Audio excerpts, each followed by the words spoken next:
morning at exactly 8 a.m. Mabilis lang po yung flag ceremony nila po. Siguro 30 minutes lang po. And then, inabangan po namin si Mayor or yung Menro o IC po. Hindi po namin sila nakita po. I want you to make a round over the office of the mayor one more time. You see the presence na sinusundan kayo. And then I want you to look for the office ng Menro. Sila yung subject dito. Sir Joey po. Pwede kayo makausap, sir? No, hindi ako yun. Hindi ako yun. Hindi ako yun. Kung yun na lang doon sa lawyer doon. Kayo, sir, bawal kayo makausap? Police, hindi naman kami authorized magsalita eh. Sino po yung head ng Menro, sir? Hindi pa ako dumadating, nasa MRF po. Anong name, sir, nung nasa MRF? Sino ba yun? Yung OIC na doon po. Ano pong name nun, sir? Joy. Hulog sa bitag. Siya si Joy Marquez, ang target ng bitag. Nagawa pa niyang tumanggi sa harap ng kamera ng bitag. Sir Joey po. Pwede kayo makausap, sir? Hindi ako yun. Hindi raw siya si Joy Marquez. Siya at ang kanyang mayor na si John Villanueva ang dahilan kung bakit binisita ng bitag ang Bocaue Municipal Hall. Ito'y upang ninawin ng harap-harapan ang kanyang mga pinagsasabi. Pakinggan ang kanyang hamon sa bitag. Unfair, malisyoso at hindi accurate ang report ng programang Bitag ni Ben Tulfo tungkol sa sitwasyon sa Material Recovery Facility sa aming bayang Bocaue. Para naman sa Bitag, maaari kayong magsadya sa pamahalang bayan ng Bocaue kung kayo ay may katanungan. Haharapin namin kayo at sisiguraduhin namin na may papaliwanag ng maayos ang lahat ng inyong nais malinawan. Challenge accepted. Get me your mayor. Darating at darating kami.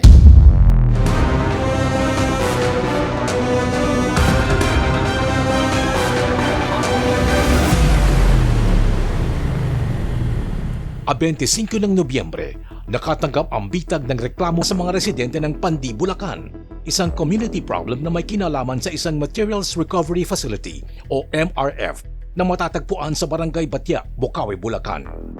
A 26 ng Nobyembre, ipinalabas ng bitag ang reklamo ng mga residente ng Pandi at Bocaue, Bulacan. Ang aming mga residente na bata o matanda ay sobrang apektado sa araw-araw na pamumuhay dahil sa mga basura na to, dahil sa amoy na nararanasan namin araw-araw.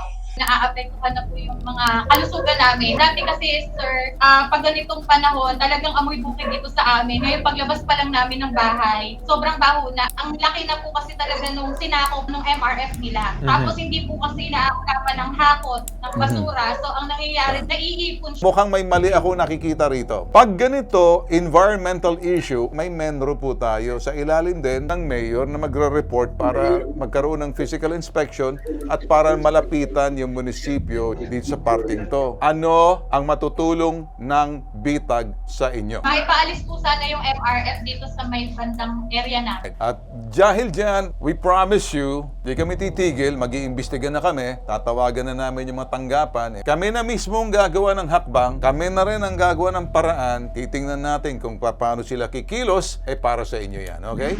Salamat po, sir. A 2 ng Disyembre, muling ipinalabas ng bitag ang reklamo ng mga residente ng Pandi at Bocaue, Bulacan. Sa pagkakataong ito, si Bulacan Governor Daniel Fernando ang nagbigay ng pahayag sa programa. Unang-una po sa lahat, tayo sa provincial government, bawal po ang landfill, bawal po dump site. Kaya ang ginawa po natin dito, nagutos po tayo sa Beno na mag-spray ng mga chemicals para hindi mangamoy. So ngayon, tinanong ko nga itong Beno, bakit hindi mahakot mo na agad-agad? Kasi nga po ay walang budget ng municipal government ng Bocaue. Ako din naman doon sa holder, sabi niyo doon ating Benro, malaki na utang ng Bocaue doon sa holder. Ano nangyayari? Dapat talaga hinahakot nila yan. Actually, may mga budget naman talaga sila dyan. Yun nga, hindi ko pa nakakausap ko si Mayor John kasi wala dito. Malimit, wala. Malimit nag-abroad. Nakakalimutan yung kanyang mga constituent. Yun nga, boss. Nailaman nyo na yan. Kasi medyo malaki ng problema ng mga yan. Tumulong na rin ng EMB. Tungkol doon sa sinasabi mong pananagutan, negligence of duty yan. Pagkaganyan. At 13 ng Disyembre, Sabado, bumiyahe ang bitag papuntang Bocaue, Bulacan upang alamin ang sitwasyon ng inirereklamong Materials Recovery Facility o MRF. Kapansin-pansin sa nakuhang drone shot na may mga truck at mga taong naghahakot ng basura. Tila nabawasan na rin ang tambak ng basura sa lugar. Nakaharap din ng bitag investigator ang mga nagrereklamong residente ng Bocaue at Pandi, Bulacan. bago pa makarating ang problemang ito sa programa ng BITAG, kami ay sa totoo lang hopeless ang tawag. Nawawala na kami ng pag-asa. May mga nagko-comment, masasanay din ang mga ilong ninyo. So hopeless talaga. Parang wala na nga rin yata. Kasi naiintindihan din namin na hindi na level ng barangay eh. Kasi nga buong Bukawi na basura ang nandito eh. Pagkatapos ng mga ilang programa, session na talaga namang nandito na si BITAG, hopeless kami. Ngayon talagang meron kaming hope, nagkaroon kami ng pag-asa. At nakikita nyo naman ngayon, talagang sabi nga, malaki ang naging improvement. Nakakakain na kami kahit papano sa labas ng bahay, yung mga langaw hindi na ganun kadami. Yung amoy, meron pa pero hindi na sobra-sobra dati. Ang tanging naramdaman po namin pagkatapos naming ilapit yung aming concern kay Sir Ben or sa BITAG, napakalaking ginhawa po sa pakiramdam ng bawat isa sa amin. Kasi ngayon nakakalabas kami ng bahay ng walang takipang ilong. Naagad nila yung mga basura at the same time nawala yung amoy galing sa simoy ng hangin. So ngayon kahit papaano bumalik yung dating pamumuhay namin na mga taga Malibong Matanda. Po, gaya po ngayon na dito sa aming kinatatayuan, nakakatayo kami ng malaya na walang takip ang mga ilong, naaamoy namin yung malamig at mabangong simoy ng hangin. Hindi po gaya noon na nung nagsisimula pa lang na talagang wala. Hindi po kami makakalabas at hindi kami makakatayo dito ngayon. 15 ng Pebrero, kahit wala pa ring opisyal na pahayag ang LGU ng Bukawi sa BITAG, para sa patas na pamamahayag, ipinalabas sa BITAG official YouTube channel ang buong investigasyon na isinigawa ng BITAG. 20 ng Pebrero, alas 7 ng umaga, isang video na naglalaman ng paliwanag ang ipinost sa Facebook page ni John Villanueva. Sa video, hindi si Mayor John Villanueva ang nagpapaliwanag, kundi si Menro OIC Joy Marquez ang nagbigay ng pahayag kaugnay ng issue. Unfair, malisyoso at hindi accurate ang report ng programang BITAG. Joy Marquez, makinig ka. Siguraduhin mo lahat na sinasabi mo galing sa iyo, hindi mo binabasa. Wala kang karapatan kasi hindi ka hinalal ng taong bayan. Kaya lang inere mo, you call my attention, my challenge accepted, get me your mayor, darating at darating kami. 23 ng Pebrero, hindi pa pumuputok ang araw, bumiyahe ang BITAG pa Bukawi upang abangan sa flag ceremony si Mayor John Villanueva at Menro OIC Joy Marquez.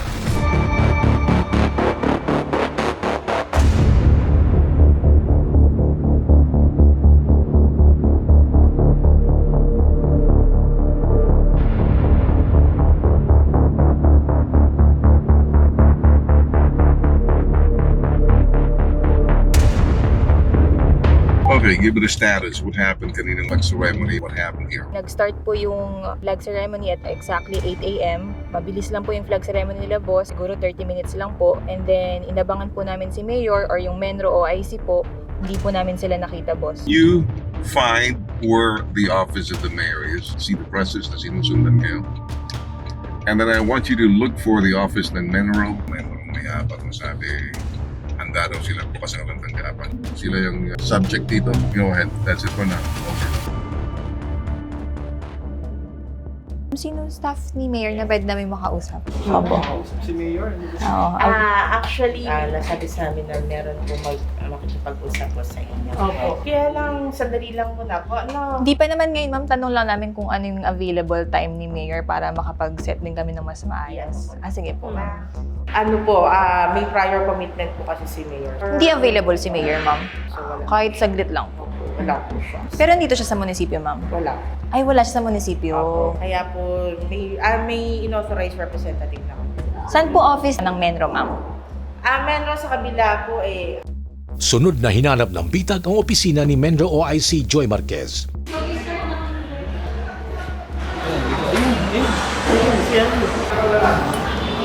Sir Joey po. Pwede kayo makausap, sir? No, hindi ako yun. Hindi ako yun. Po? Hindi ako yun. Kung yun na lang doon sa lawyer. Kayo, sir, bawal kayo makausap? Oh yes, hindi naman kami authorized magsalita eh. Sino po yung head ng Menro, sir? Hindi pa ako dumadating, nasa MRF po. Ano pong name nung nasa MRF? Sino ba yan? Yung OIC nandun po. Ano pong name nun, sir? Joy. Hulog sa BITAG. Siya si Joy Marquez, ang target ng BITAG. Nagawa pa niyang tumanggi sa harap ng kamera ng BITAG. Hindi raw siya si Joy Marquez. Bigo ang bitag na makaharap ang dalawang opisyal ng LGU ng Bukawi. Ayon sa mga nakausap ng bitag investigator, itinalaga ni Mayor John Villanueva ang head na si Lani Aguasito ng Public Employment Service Office para humarap sa bitag. Kayo ma'am ang Peso manager po. peso? Dati po akong PIO. Pero you're in capacity to talk about this issue, ma'am. Ako po kasi ang Ay, naatasan natasan. dahil wala po kasi Wala tayong recent PIO talaga, ma'am. wala po eh. Ang instruction po ni Sir Ben was to know Mayor's schedule para ma-meet po namin siya, makausap po. Po ang naatasan na maging official representative po ng Bukawi dahil meron po silang prior commitment. Ako po ang makikipag-usap sa inyo. Baka pwede rin yung involved na office, which is yung Menro. Po, lahat po sila ay may prior commitment. Pero ang ano natin today, ma'am, sana si Mayor or Vice Mayor and then Menro ng Bukawi. Huwag kayong mag-alala, ma'am. Wala man po sila. We're going to give you the information that Anong you need. time ka available today, ma'am? I'm here hanggat nandito po kayo.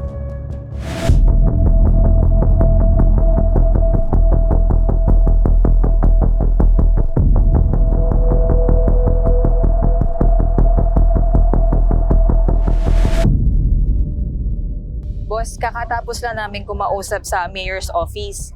Hindi raw po available si Mayor John, si Vice Mayor at Menro na makipag-usap sa atin kasi may mga prior commitments sila. Ngayon sir, ang haharap daw po sa atin ay peso, public employment. Pero dati daw po siyang PIO. Pinakausap sa akin.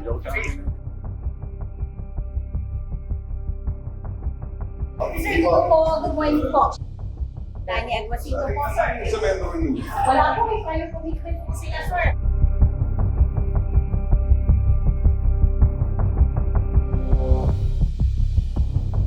Pag anytime hinamon kami, investigative media kami, documentary kami, kahit saan parte ng Pilipinas nakakaabot kami. Kaya kami nandito para makuhanan sana ng pahayag si Joy Marquez.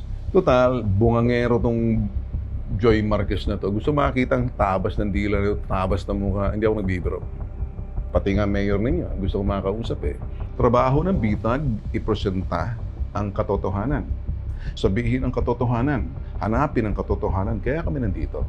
Sinubukan ng mga tao namin, December mga 13, tingnan, may nangyari nga. We were not informed kung anong update. Wala kami narinig up to now. Ni official document, walang nanggaling sa inyo. Bagkus, tinira na agad ako ni Joy Marquez. Kaya ako, na-excite na pumunta rito. Kaya gusto ko sana makita tong lintek na ni Joy Marquez na to para mabigyan ng lecture siya. Actually, Mr. Tulfo, nagpapasalamat nga kami at nandito. Well, that's fine, but we're not welcome here because nobody was here. Flag ceremony, alas 5 pa lang nakapwesto ng mga tao namin. Why should I be talking to you? Nasa peso ko eh. What's the purpose of peso? Di ba? Employment yan eh. Why would you be talking to me if you're not the PIO? Why would you be talking to me kung hindi ka officially tinalaga ni Mayor? The public, yes, that should have been done on Friday. That should have been done even before. From way back in December, November 26 to December 3 to December 13, Pasko, nagtapos ang Pasko, nag-New Year, Pebrero, nothing. How come you weren't giving us any document? Kasi kung may official document kayo, binasa namin sa air yun. Kasi pag hindi namin binasa, malisyoso na yun. If you were sent by the mayor to talk to us, I really appreciate that. But you're not the person that would like to talk to. Sorry mukhang ang dating. Nag-barge in ako. But Menro talaga ang bakay ko. Not you, not peso, not PIO. It's not about publicity. It is about solving the problem. We're past that. Tapos na tayo. Kahit anong paliwanag mo, it cannot be done. We move forward what should be done. So all the explanation na gagawin me on behalf of the mayor, I'm not gonna listen. Unless it comes to mayor. Hanggat hindi nang galing sa bibig ni Junjun Villanueva, it will not be official to me. Sorry, I'm not disrespecting you. I come and visit the mayor. He was elected. And he has the responsibility. Public office is public trust. Kayo po'y nasa provincial, di ba? Yes, sir. Well, you're now in this situation and you're here. Can I ask you, why are you here? What's the point of coming over? Since last year, sir, na I think nakausap po yung aming governor, Yes. may mga instructions na po sa amin na Nung Saturday, nakausap ko rin. embed na po kami ng tao namin dito para po tugay-gayan yung progress na gagawin sa MRF. Boss, may progress naman kami nakita, in fairness. Ano sinabi ng mga tao? Salamat sila eh. Pero bakit sa akin magpapasalamat? Siguro sa programa lang daan. So on that aspect, whether probinsya or munisipyo na aksyonan, wala kaming malicious intent para siraan ang isang munisipyo. Sa media, hindi kami kabahagi sa solusyon. Kabahagi kami sa paghahanap ng katotohanan, ugat ng problema. Pero ang solusyon, nasa gobyerno at nasa tao. Ang gusto lang namin makita, si Menro. Si Menro dapat, kung yung acting Menro ninyo, si Joy Marquez. Tapos sabi niya, bukas ng tanggapan, pumunta kami, wala mayor, walang tao. Di ba ka nagtataka? Nandito kayo, tapos wala dito yung OIC. How does it feel? Itinalaga po sa aming magpag-ugnayan si Roslyn po. Tauhan niya sa Menro. Ikaw? Anong position mo, Roslyn? Menro staff po ako. Hindi ba dapat nandito yung boss mo? Dapat OIC? Actually po sir, the last week. No. Hindi ba dapat Monday na Monday? Dapat ang mayor ninyo nagka-plug sa Raymond? Sorry to say po sir, Hindi, anong daw dahilan ni Joy? meron po kasi siyang po ngayon sa school.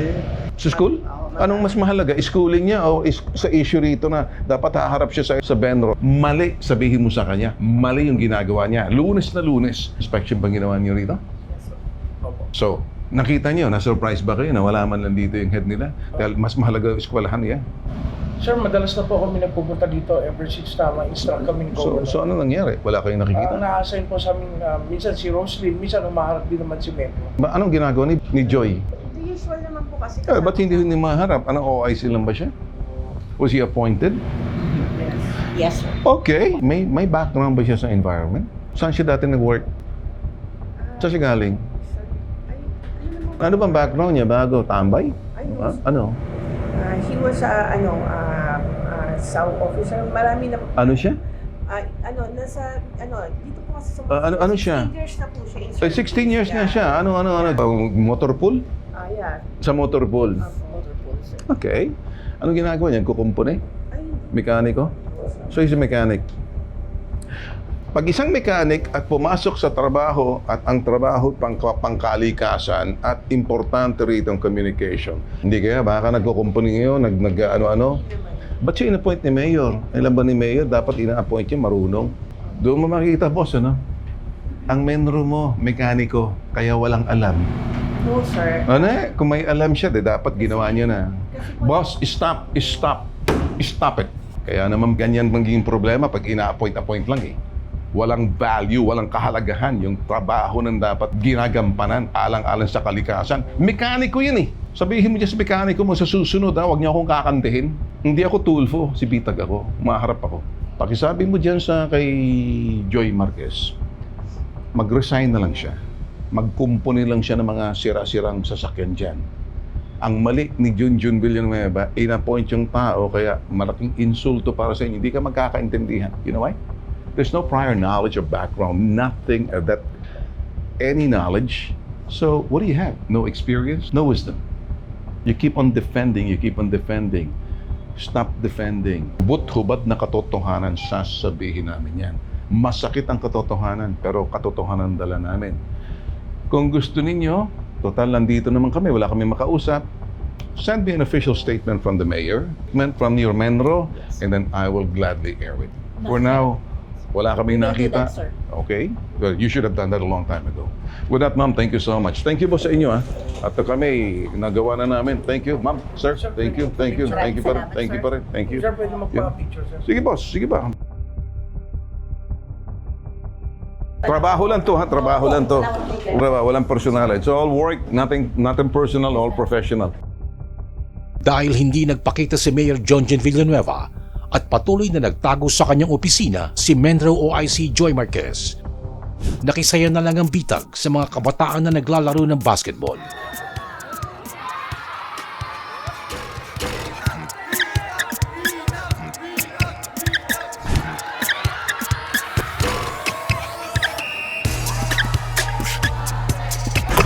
Points.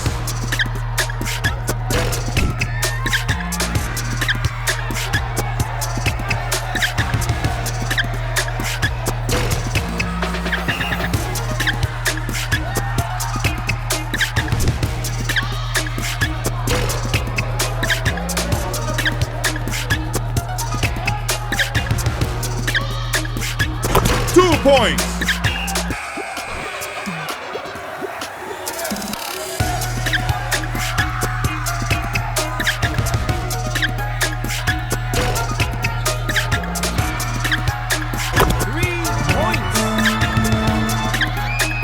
Sila ang mga susunod na henerasyon ng Bukawi, Bulacan na pipili ng mga tama at hindi pabayang leader.